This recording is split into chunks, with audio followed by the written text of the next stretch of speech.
Good morning and welcome to Fort Zeller Elementary School. This is your principal, Mr. Lin, and I hope that you had a wonderful Thursday yesterday. Today is Friday, March 29th, 2019. It is day 4. Now, before we kick off this wonderful day, please consider the word honesty. That's the character trait, as you know, that we are highlighting all this month of March. And while March is coming to a close, along with our third marking period, don't forget just how important honesty is. Think about how important it is for others to be honest with you, and how important it is then for you to be honest with everybody else. It is one of the hardest things to do in life when you are doing something wrong or you have made a poor decision, poor judgment. But just remember, we are all not perfect. None of us are perfect, and there are times when even Mr. Lin, your parents, people that you look up to have also made poor decisions. When it's all said and done, do you have the bravery and the guts and the courage to do that hard thing, that hard, challenging thing, which is to be honest, to tell the truth? Now, of course, if you are doing the right things and you are meeting all the expectations and you are doing things because it is the right thing to do for others and not just for yourself, well, guess what? Honesty and the truth is one of the easiest things to do. So again, think about what it looks like in your life, what it means to you, what it should mean for your friends, and what does it look like when nobody else is looking. As you know, the Race for Education fundraiser is still going on. Today is the very last day for the fundraiser. It is Friday. We can't take any more donations after today. Our big goal is $8,000. We are just shy of the $4,000, but guess what? That is just our online donations. We are actually collecting a lot of checks, for instance, that we actually have to process, and all of those donations will be added in the lump sum at the very end. Now, the leaderboard has changed a little bit. At the very top, at $830, Miss Kane's class is in the very commanding lead. Miss Yoakum's morning kindergarten class has really bumped up the competition. They are at $547. Miss Zurich's AM or morning kindergarten class is at $350. Then you have Miss Lucky's class that has made a nice little push at the end right now with $310. Miss Booth's class is in the 5th place position. Mr. Gantz's class is in the 6th place position. Miss Ogrechek's class is in the 7th place position. Miss Zurich's PM afternoon kindergarten class is in the 8th place position. Miss Eshelman's class is in the 9th place position. Miss Frederick's class, well done, in the 10th place position. And then Miss McDonald's class is in the 11th place position. So don't forget, you actually have the rest of today to get people to donate online. The donations won't close till later tonight. The Mindful March Kindness Challenge is also still going on. Don't forget, yesterday's challenge was this: stop work early and use the time to be still and relax. That doesn't mean for you to quit your work, but it does mean for you to be more mindful, focus on your work, knock it out, do it well, so that you do wrap up a little bit earlier than normal. And instead of socializing or doing something else or rushing on to the next project that you might have in your life, for a moment, just stop, breathe, and notice your surrounding, notice your environment. That's what mindfulness is. It is being present. So hopefully you had a chance to do that. I have to admit, I did not get to do it during the school day. I did have to find time later on during the evening for me to do that. Still got it in, though. And hopefully you're checking with your teachers to see if they're doing it, too. Remember, mindfulness is good for you. It's healthy. And we want our teachers to be healthy, too. And you kids have a lot of power in giving them the peer pressure to participate. The B-Bucks Cafeteria Challenge is still going on. Miss Eshelman's class is still in the 1st place position. Miss Booth's class is in the 2nd place position. And we still have that tie between Miss McDonald and Miss Ogrechek's class in the 3rd place position. Don't forget, our 3 expectations here at the school are: number 1, be respectful; number 2, be responsible; and number 3, show that you are ready to learn, or in the cafeteria, ready to eat, ready to clean up. Are you being respectful to yourself, to others, and then also to the property or that setting? that you have right there in that wonderful and beautiful cafeteria that you get to enjoy every day. Hopefully you're not taking that for granted. So do what you guys have to do your part in helping your class move forward in the B-Bucks Cafeteria Challenge. But for now, I want to invite you to participate in the Mindful Minute.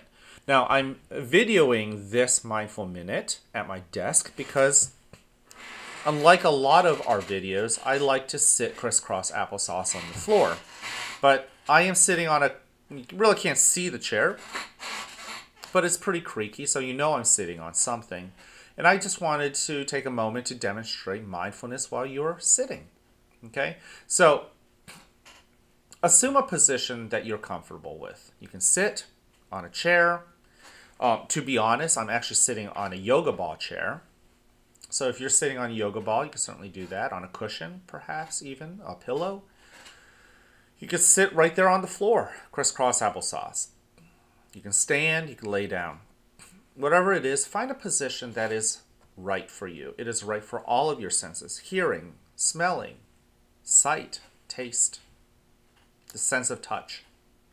All of those senses, allow them to activate and be aware of where you are right now, right here. And if it feels right, you may close your eyes. I invite you to, just as I like to do. And if you don't want to close your eyes, I always want you to know that is okay too. It is just incredibly wonderful that you are participating with us. You can simply soften your gaze and pay attention to a part of the classroom or the floor. And as we all like to do, let's begin with a breath in through our nose, filling our belly with air, and out through our mouth. That first breath from me could have been of better quality, so I'm going to pay attention once again to breathe in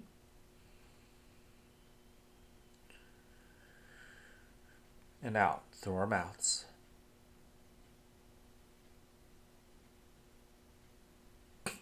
Now, there are a lot of techniques that you know now. Some of the techniques include things that I have presented to you, such as starfish breathing, the smelling of the flower and blowing out the candle, the counting of your breath.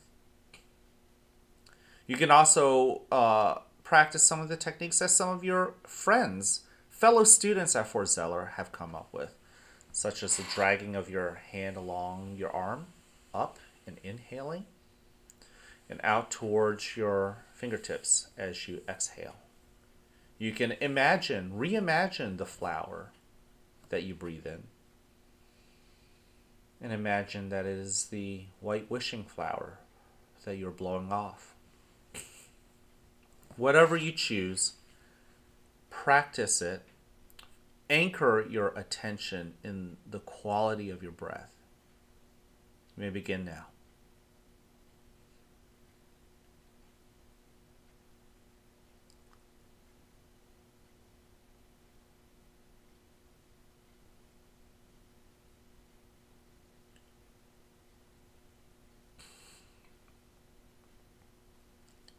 When you breathe in, are you really studying that act of breathing in? Do you know that you're breathing in? And then when you breathe out, are you truly aware of how you're breathing out? The warmer air coming in through your throat and out your mouth. And then as you assume that rhythm of breathing in and breathing out, expand your awareness. Notice the sounds, the ones that are obvious around you, and also the ones that are subtle, that you have to pay attention to notice. The ticking of the clock for me is something I simply take for granted too often. And I'm listening to it now, aware of it. Smell. What are the scents around you?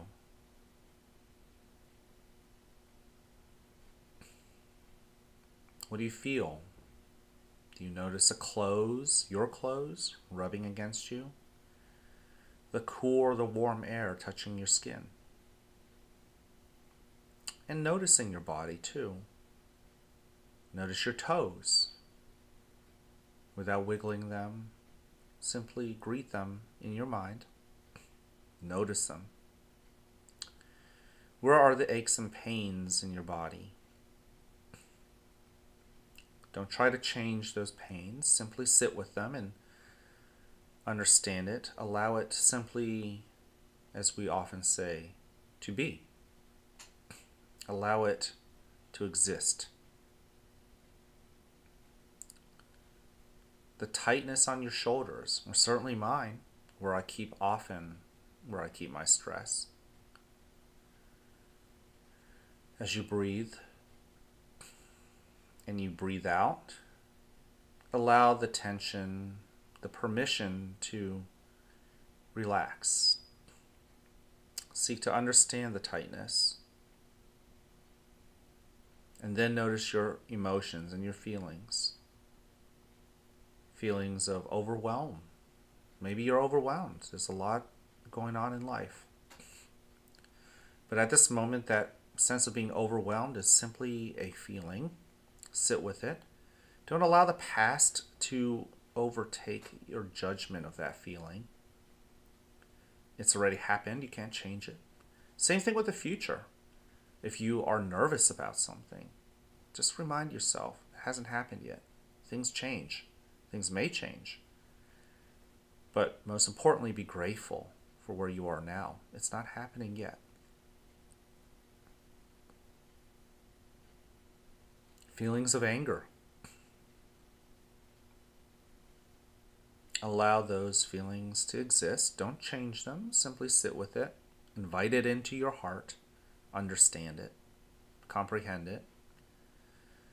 Oftentimes these feelings that we struggle with, that challenge us, will dissipate and evaporate and disappear once you stop fighting them and allowing them in.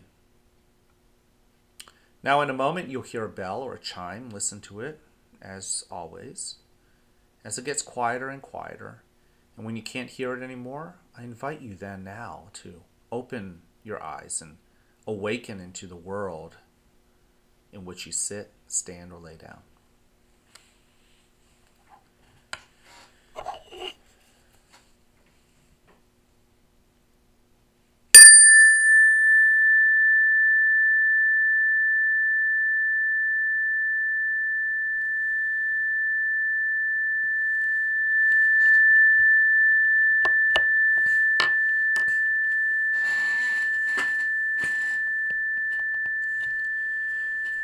Welcome to a new day right here at the fort, where you are loved, where you are cared for, and where we want you to succeed. Whether you have a great day or not, it's not anyone else's choice but yours. Whether you have a great day or not is ultimately your choice. Choose wisely, work at it, and enjoy the rewards. At this moment, I invite you to stand and face the flag for the Pledge of Allegiance, after which I will return back to your screen and I will share with you our next Mindful March Kindness Challenge.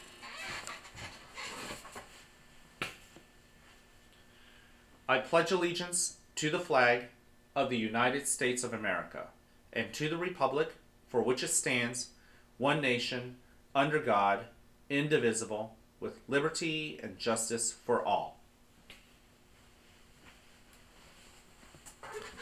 Thank you.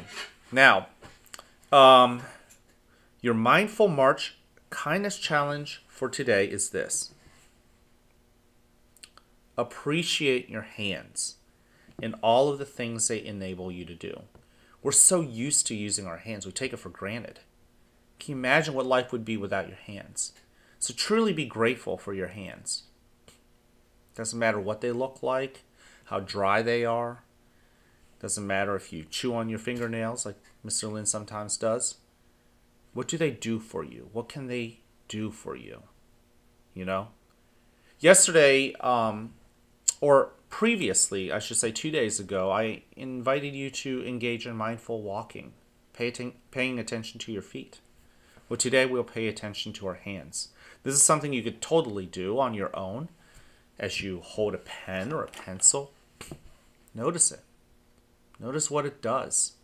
Notice the feelings and the sensations as the pen or pencil pushes up against one or two or three parts of your hand. Notice how your hands feel as you get excited, as you get nervous. Mine like to sweat when I'm nervous. Think about your hands and just be grateful and appreciative of them. Sit with them, understand them, and be grateful. And don't forget to ask your teachers, because your teachers, I would hope, will ask you about your kindness challenge, how you plan to meet them, how you have already met them. And when I have a chance, hopefully I will be able to continue to ask you how you are meeting the the Mindful March Kindness Challenge for the day. Can't wait to see you guys around. It is a Friday. Happy Friday. And if I don't get to see you, have a wonderful, wonderful, wonderful warm weekend.